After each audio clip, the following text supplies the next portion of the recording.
สบายดีเด้อพ่อใหญ่เด้อสบายดีเห็นพ่อใหญ่โทรหาว่าจะได้บัตรอีกแล้วเด้พ่อใหญ่ช่องอันละช่องบัตรเอาขอบใจหลายเจ้าพ่อใหญ่โอ้ยเป็นอะไรพ่อใหญ่คือว่ามีเรื่องเกิดขึ้นเลยบ่บัดนี้บ่นั่นแล้วจังได้เลี้ยวขันบัดนี้เราเรื่องจังบัดถามทางเราเทิงนี่แหละแหละเป็นอะไรวะและพ่อใหญ่นั่นแห้งทางสังคมหลายโพดพออยู่น้ำบ่ได้สินะแต่บ่เชื่อนะกับบ่แม่นอนเอาเมียจะได้จะคนเลยลูกบ่เชื่อบ่จักสังคมมันยังเราเอาสังคมโอ้ยคอยจะเป็นชาตินอนเพิ่นติว่าพ่อใหญ่ฮะฮู้จักสังคมหลายโพดเว้าความเครียดละอายนำหมู่เจ้าคืนนี่นั่นมันอันนั้นแหละนะคอยอยากเล่นอยากกินแล้วลูกเมียน่ะบ่ให้เล่นบัดนี้คอยมีลูกแล้วบ่อ้าวมีลูกมันเสียมีลูกมันยามใดคอยว่าเจ้าหาเอาคอยบ่ทันฮอด10มื้อมีลูกจะว่านั้นหรือเจ้ามาจากบ้านผมบ่ได้นี่บ่ปากบัดนี้คอยปิดจนพัดลมเมียนบัดนี้ปิดแล้วคอยก็นอนบัดนี้จังหน่อยกุ้มเปิดพัดลมมันเปิดคอยเช็ดเจ้านี่ว่าขออนุญาตนำเปิดแล้วก็ขึ้นเทิงคอยแล้วบัดนี้เทิงบ่เทิงหัวแล้วเอาแล้วคอยว่าได้นี่คอยก็บ่จักได้ว่าแล้วพักเบิ่งเทิงแล้วจนมันแล้วพุ่นแล้วมันก็ลงมานอนอยู่บัดนี้มันก็นุ่งชิ้นนุ่งแพ้แล้วค่ะคอยก็เชยอยู่ก็บ่ได้คงบ่ได้ผิดกันเท่านั้นซื่อๆของเว้านะคอยว่าเจ้าเดี๋ยวนี้มาเฮ็ดแบบนี้บ่ถูกได้มันคอยฮอดเฒ่าฮอดแก่ฮอดบ้านฮอดเมืองแล้วอายได้เอ้ยของตัวนี้น่ะเพราะอย่างนี้อยู่เฒ่าแก่โบราณเพิ่นว่าผูกชายควายจะหินลาดผู้ชาติจะหินด่านของตัวนี้นั่นบ่พ่อใหญ่บ้านนี้เพิ่นเมื่อน่ะเพิ่นเฮ็ดได้เมื่อน่ะเอายามเมื่อพ่อใหญ่ไปอยู่ไสจังว่าบ่เห็นเพิ่นเมื่อนั่นน่ะเอาคนไปหามักม่วงไปเอามักม่วงพวกนั้นบ่ตู้ก็เห็นแล้วเพิ่นมาแล้วของแนวค่อยลงไปแล้วก็ไปโลดเนาะพ่อใหญ่มาแล้วค่อยเลี้ยวบางถุงตะกี้นั่นถุงนั่นค่อยว่าสิเอาเมียนอันนี้เด้อถุงน่ะเอาเข้าไปเมียนชิ้นเชื่อผ้าแพร่เจ้านี่บ่เมียนชิ้นให้เมียนบ่ชิ้นเชื่อเมียนบ่เชื่อใช้ถุงเมียนไปนี่น่ะเขาห้องว่าคนตายเตรียมสิไปส่งคนตายบ่เฮ็ดคลำเมียนในเฮือนว่านี่น่ะบ่ปากค่อยบอกคืนนี่น่ะบางเช้านี่ก็บ่พ่อใหญ่หลังจากพ่อใหญ่ไปเอามาเก็บมะม่วงกับเพิ่นยังอยู่แม่นบ่ตอนจะลงไปนะกันค่อยอยู่นั่นนี่มันเมื่อค่อยก็บ่ให้เมื่อแล้วเนาะพวกแนวคนนี้แล้วมันก็ปัดเฮือนปัดหยังนึงเขานึงน้ำได้บ่แม่นว่าแล้วพ่อใหญ่ไปเอามะม่วงแล้วมาบ่บัดนี้มาแล้วบ่เห็นบ่บัดนี้คนนี้เลยมันก็บ่เห็นมันไปแล้วเนาะก็มานั่นแล้วเว้าค่อยไปเอามะม่วงแล้วคนมาแล้วบ่เห็นมันเมื่อแล้วกระแจรถกระแจเฮือนกระแจเหล้ามันเอาเมื่อเบิดของกระแจรถมันอยู่ในหันนี่มันเป็นพวงอยู่บัดนี้มันยันค่อยเอารถนี่ดำมันไว้ๆน่ะนะแต่มาบ่เห็นมันอันตีนรถน่ะมันใช้กระแจนั่นนี่กระแจค่อยนั่นมันบ่ตัดบัดนี้ตัดกระแจนั่นมันบ่ได้บัดนี้ค่อยเอาคนตีก็มันมาทับบัดนี้ทับกับหน่วยกระแจนั่น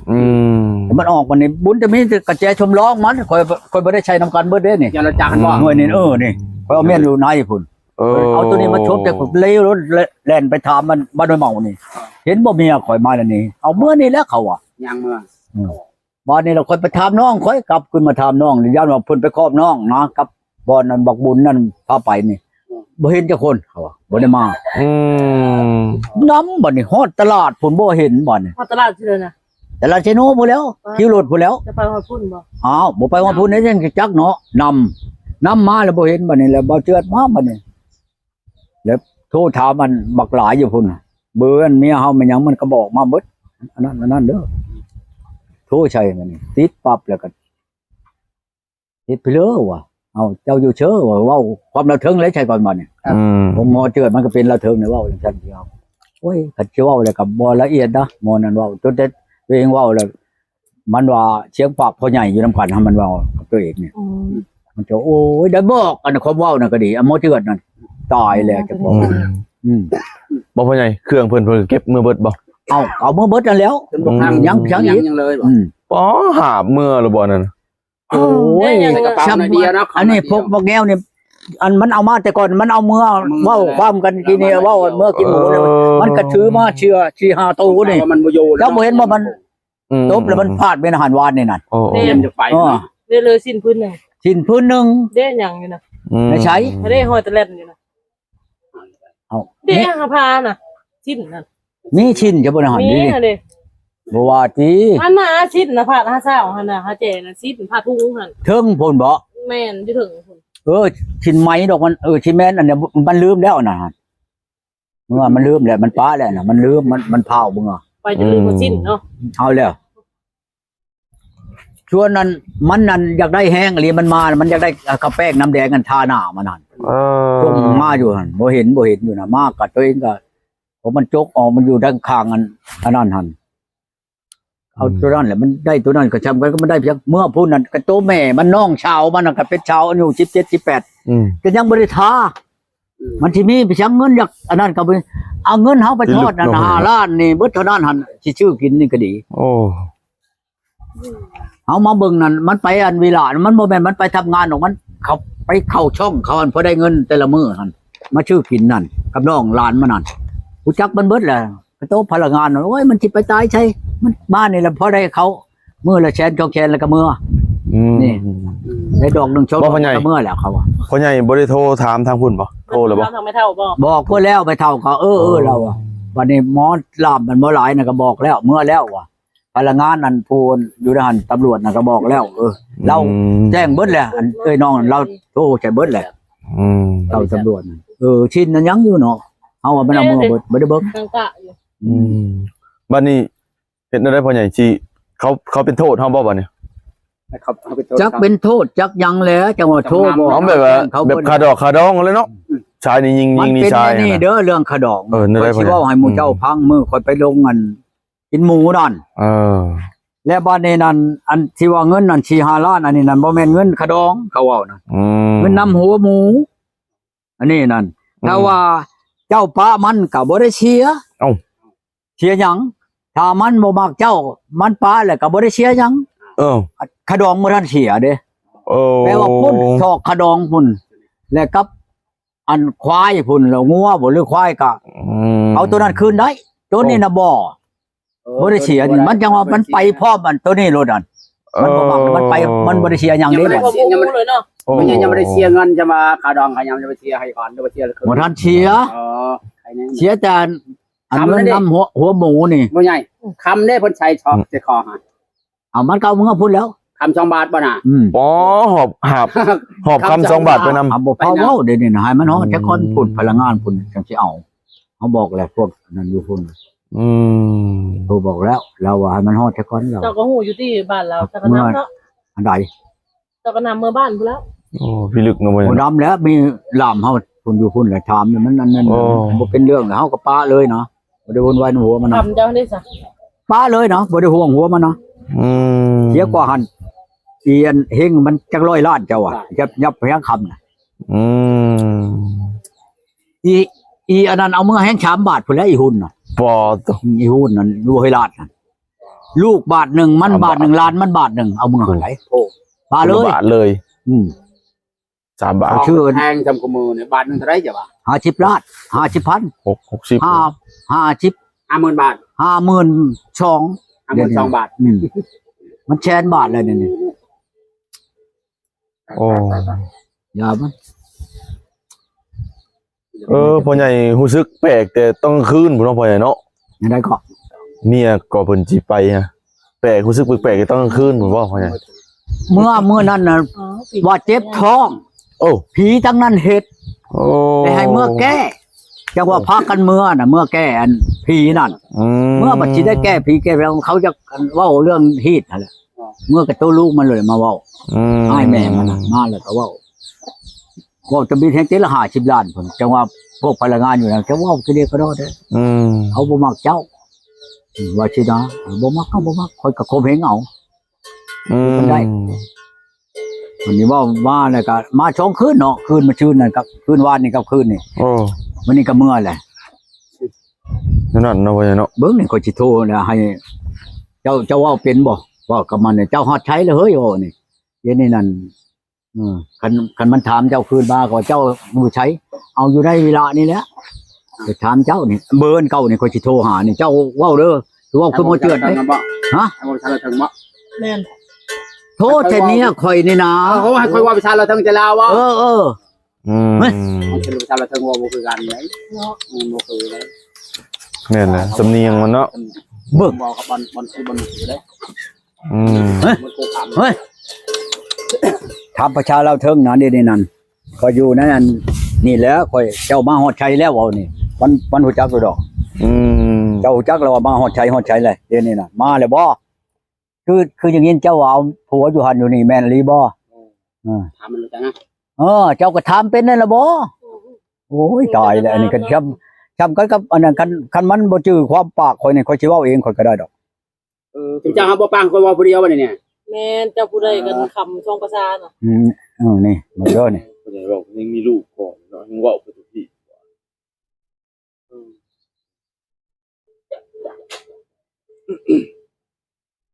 ติดว่าคน อันนี้ติดแล้วเจ้าเอาโลดนี่เว้าความแล้วเพิ่งเด้อ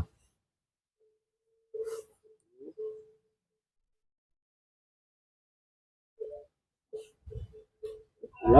สบายดีเจ้าดองอยู่ว่า อันนี้แล้ว นั่งจะลายจีน่ะคือเนี่ยเคยไปถ่ายคลิปเป็นไงเคยไปถ่ายคลิปเป็นไง โอ้ย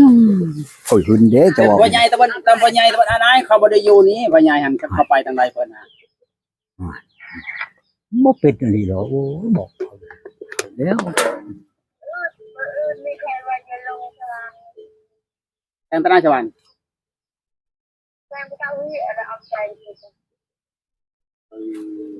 แต่ตาวุ่นโรงงานรอ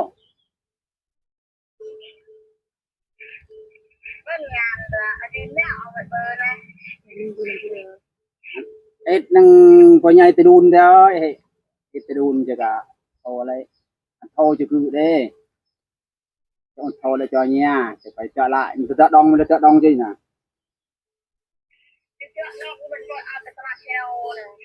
เอ้ยจะดองต้องจูจะดองเป็นจังได๋เนี่ย เจ้ามาฮอดไทยแล้ว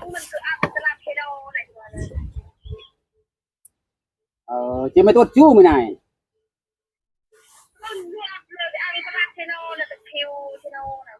รถตะบนจูเป็นรถชั่วโมงการ1ชั่วโมงแต่ชะดาวว่าจะดองเลย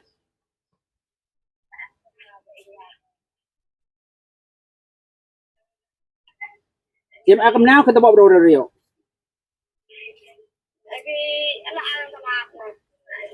ตลาดชนบนกุยโปรเต้ตลาดชนบนกุยโปรเต้กุยวิริยาว่าตลาดชนแล้วไปต่างงานกี่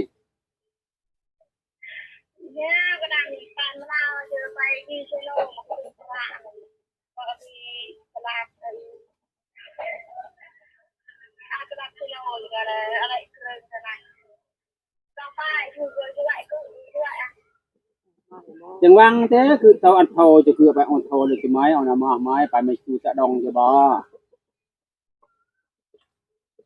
จะไม่ตะบดจูว่าจะวีไม่นายไม่ตะบดจูไม่นาย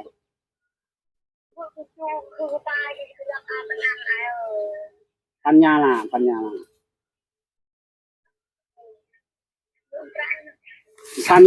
ไปญาล่ะบ่ เจ้าสว่างได้ อันตายยาล่าจะตะเตอดบ่ตะเตอดเรื่องยาล่านะคืออัน ก็จะไปหาเจ้า อันที่เทียนนั่นนี่จอหวานเทียนบ่ พวกนี้ มันปันนานเรียบ่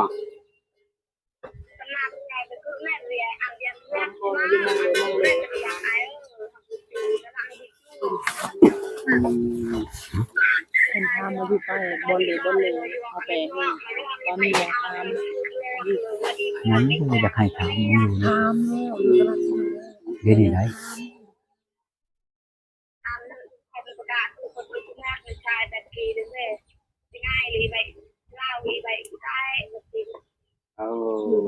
ที่บ่จังเอาตะเตบ่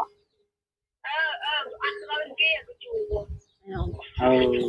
เมืองเลยอยู่ที่โน่น จะไม่เอาตลาดชนบ่จังหวะนี่เจอกันรถอีชูจะวีนแล้วยังละจังหวะนี่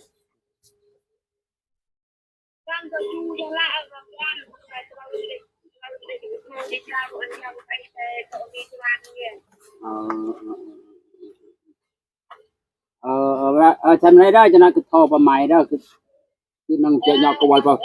ใจยอกวลปะพญายก็นั่งเจาะยอกวลเนออันว่าบ่ได้เมืองบ้านคอยสิไปสวรรค์ไปเฮ็ดงานคอยก็ตัวแล้วบ่ได้อยู่กับเจ้ายังไปบอกว่าโว้ยคอยบอกจังเลยมันว่าไปซี่ได้พญายมันว่าคอยอยู่บ่ได้ดอกพญายก็กลางคืนก็อยากนอนกลางเว้นก็ชวนนอนเราบอกไปซี่ได้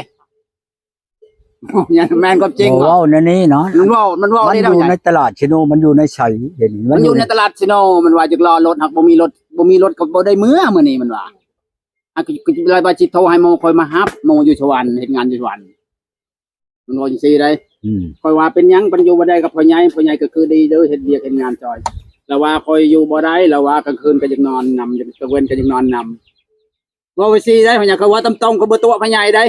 มันเดี๋ยวนี้มันขี่รถตอนนั้นนั่นหมอเจือดโทษ เขาบ่ได้ตัวพ่อใหญ่เขาว่าความจริงนะเนี่ย ข่อยเมื่อฮอดเฮือนซะก่อ มัน นแม่นเลยบ่ เอา พ่อใหญ่ ก่อนข่อยเว้าซะก่อนโอ้ยเอาเว้าไปจ้ะข่อยจะเว้านำบ่ได้เช้ามันบ่เป็นเว้าดอกอันนี้ เขาว่าตามความจริงตามเราเว้าได้พ่อใหญ่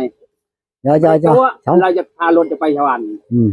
แล้วก็อยู่วางป้ายวางเลยเลย อยู่ตลาดเหรอ เราก็บอกความจริง แต่ว่าคอยบ่มีรถเมื่อเอาบ่มีรถเมื่อบ่มีเงินเมื่อแล้วว่าสิได้คอยสิโทรให้โมคอยมารับคันบ่มีรถเมื่อหั่นคันขี่รถก็สิจะเอารถจะเอาเงินปลายทางที่คุณแล้วบ่มีเงินในโตแล้วได้นะว่า ตอนนี้เราอยู่ตลาดซิโนเขาฟัง ตลาดพี่น้องคอยยังไม่ได้เมื่อแล้วว่าครับคอยถามมาเป็นหยังคือเมื่อโอ้อยู่บ่ได้นั่นนะแล้วว่า ไอ้เอ้ย บ่เจอรอดได้สิ ข่อยอยากถามมันข้างแน่ให้เจ้าถามให้ข่อยจะเตือนนี่รถเอาคุยเว้าหลายเว้าล้อมไปแนวอื่นพุ่นเจ้ามาข่อยสิไปนำเบิ่งมานี่เด้อ